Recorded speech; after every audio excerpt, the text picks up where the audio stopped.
vais prendre ma caméra cachée. Et ici caché quelque part. Dès qu'il commence à dire, il fume. Il dit, il ne faut pas se créer des problèmes. Et ces personnes sont très dangereuses. Laisse-les comme ça, prions le Seigneur. Amen. C'est la meilleure chose.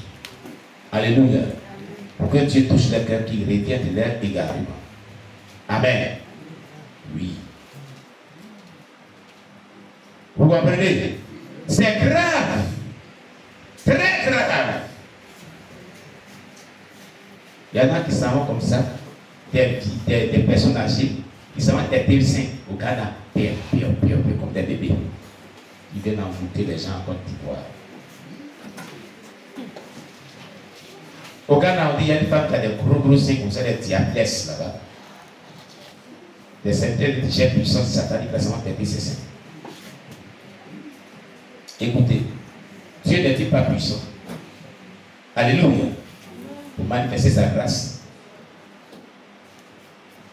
Donc, l'onction peut être conservée. Amen.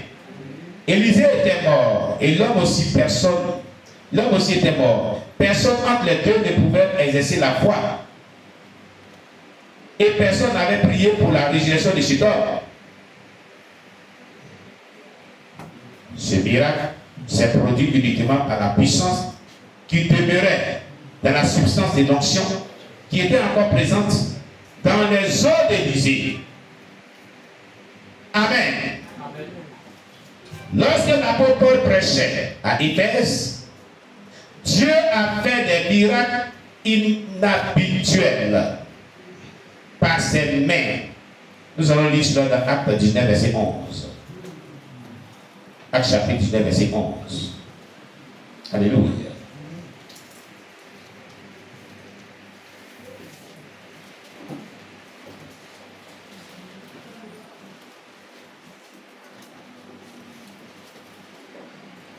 On y va. Actes chapitre 19, le verset 11. Actes chapitre 19, verset 11. Et Dieu faisait les miracles extraordinaires par les mains de Paul. Et Dieu faisait des miracles extraordinaires par les mains de Paul. Les miracles sont la cause d'une onction spéciale que Dieu accorde à une personne mointe. Amen. Il n'y a pas de miracle sans onction. Alléluia. Amen. Il n'y a pas de délivrance sans onction non plus. Il n'y a pas de guérison sans onction non plus. Quand vous voyez que les signes, les miracles opèrent au travers d'une personne, c'est que cette personne est dotée d'une onction puissante qui émane de Dieu quand elle est pointe selon Dieu. Amen. Amen. Alléluia. Amen. La substance d'onction a été transmise des mains de Paul dans les mouchoirs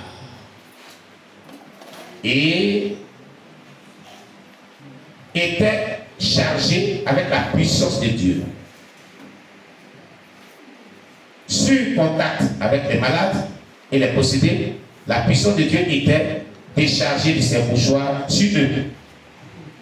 Ce qui fait le merveille, c'est que Paul n'était pas présent, mais seulement l'onction qui émanait de ses mains était présente. Personne, après avoir étudié les Écritures, peut refuser le fait que l'onction est d'une matérialité céleste, c'est-à-dire spirituelle. Amen. Gloire à Jésus-Christ. Amen. Et peut être conservée et transmise comme cela s'est fait aussi pour l'électricité. Plusieurs fois dans le ministère de Jésus, l'onction était si forte que ses habits étaient littéralement chargés avec la puissance de Dieu. Ceux qui touchaient ses vêtements recevaient des miracles. Alléluia. Nous allons voir cela dans Marc, chapitre 5, versets 27 à 30. Marc chapitre 5, versets 27 à 30. Et puis Marc chapitre 6, verset 56. On va voir Marc chapitre 7, verset 25 à 30.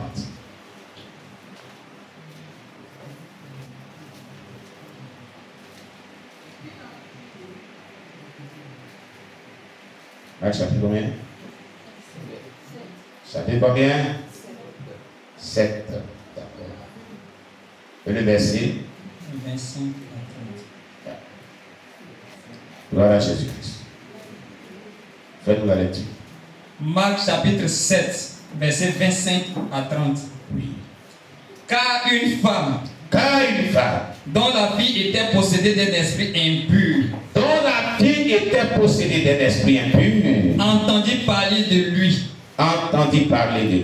et vint se jeter à ses pieds. Cette femme était grecque, syro-phénicienne d'origine. Elle le pria de chasser le démon hors de sa fille. Jésus lui dit, laisse d'abord les enfants se rassasier. Car il n'est pas bien de prendre le pain des enfants et de jeter aux petits chiens.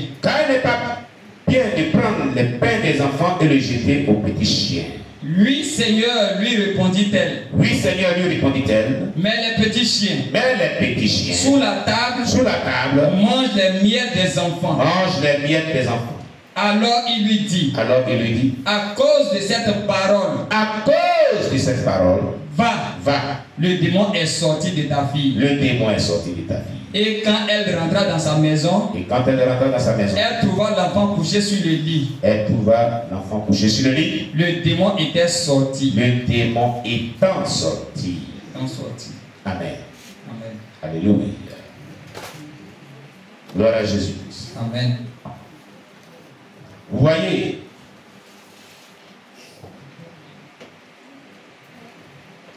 quel miracle extraordinaire. Amen. Amen.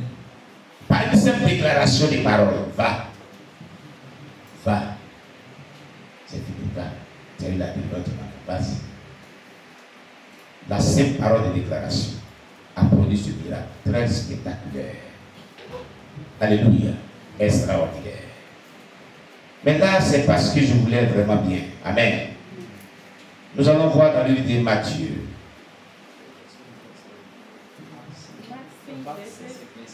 Ah, c'est verset 25. D'accord, merci. Autant pour moi. Alléluia. Amen. Donc, lis-le. Marc chapitre 5, le verset 25. Le verset 27 à... D'accord, vas-y. Or, il y avait une femme atteinte d'une perte de sang depuis 12 ans. Oui. Elle avait beaucoup souffert entre les mains de plusieurs médecins. C'est ça. Elle avait dépensé tout ce qu'elle possédait et elle n'avait éprouvé aucun soulagement. Mais elle était plutôt allée en empirant. Ayant entendu parler de Jésus, elle vint dans la foule par derrière et toucha son vêtement. Car elle disait, si je puisse seulement toucher ses vêtements, je serai guéri. Au même instant, la paix de sang s'arrêta et elle sentit dans son corps qu'elle était guérie de son mal. Jésus connut aussitôt en lui-même qu'une force était sortie de lui. Et, se retournant au milieu de la foule, il dit, qui a touché mes vêtements? Oui. Amen. Amen. Continue. Ses disciples, au verset 31, ses disciples lui disent, Oui. tu vois la foule qui te presse et tu dis, qui m'a touché? Et il regardait autour de lui pour voir celle qui avait fait cela. La femme, effrayée et tremblante, sachant ce qui s'était passé en elle, vint se jeter à ses pieds et lui dit toute la vérité. Amen. Mais Jésus lui dit, ma fille, ta foi t'a sauvée. Va en paix et sois guérie de ton mal. Amen. Amen. Gloire à Jésus-Christ. Amen. La femme qui avait la perte de sang. Alléluia. Amen. Quand elle toucha par la foi Jésus-Christ, plusieurs connaissent cette histoire. Amen. Amen. Mais d'abord, elle a dit, si seulement je touche ces vêtements, je serai guéri. qui était dans les vêtements de Jésus? C'était l'onction. L'onction était conservée dans ses vêtements, tellement qu'il était oint. C'est pourquoi nous disons que l'onction peut être conservée. Amen. L'onction était dans ses vêtements. Et cette femme avait discerné cela par la foi. Elle dit, si elle touchait simplement, pendant ce temps, d'autres ont dit, maître, impose, viens, mets ta main, prie. Prie. Mais elle a dit, si elle touchait simplement ses vêtements. Elle n'a pas choisi qu'on impose la main compris. Mais elle dit que dans ses vêtements, il y a quelque chose. Il y a un secret dans ses vêtements. Amen. Amen. Amen. Elle dit, si elle simplement touchait ses vêtements, je serai.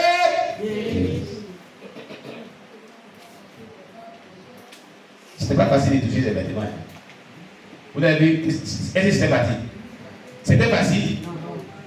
C'était pas facile. Pourquoi? Il y avait tellement du monde qu'elle a dû vraiment être brave jusqu'à toucher ses vêtements. Lorsqu'elle toucha ses vêtements, une puissance, une force sorta de Jésus-Christ et rentra à la femme. C'était l'onction. Amen. Jésus dit que quelqu'un m'a touché. Il a dit, oh, maître, pourquoi tu peux dire ça?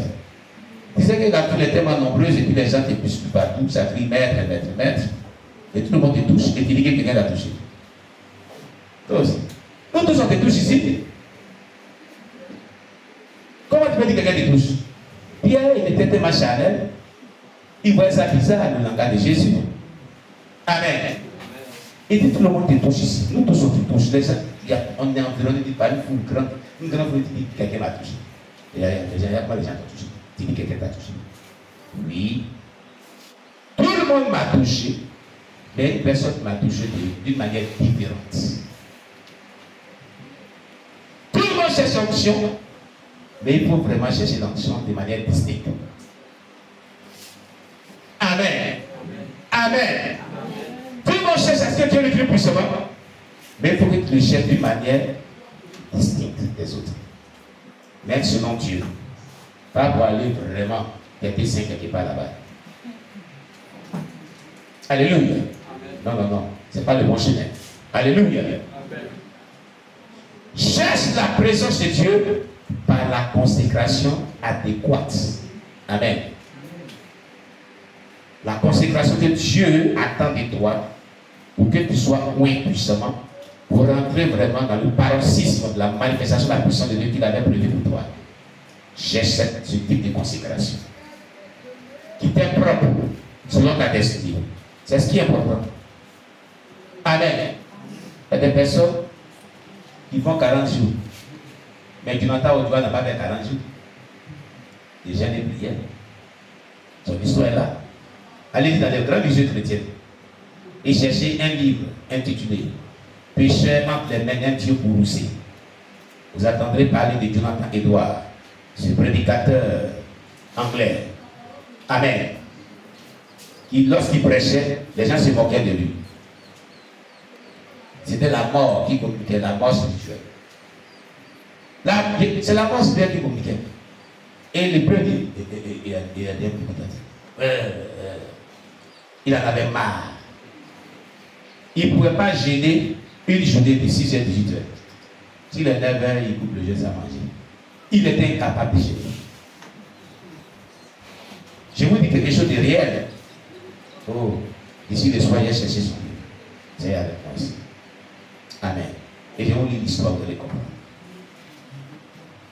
Alors, un jour, il dit, ça n'est assez.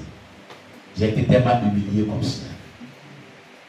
Et moi, je vais me consacrer comme Dieu le veut. Et ils vont plus se moquer de moi comme ça. Dans mon ministère. Alléluia. Il a pris la clé de l'une de ses chambres, où il se retirait pour se consacrer. Et il n'arrivait pas à aller sur un jour de gel, 6h, 18h.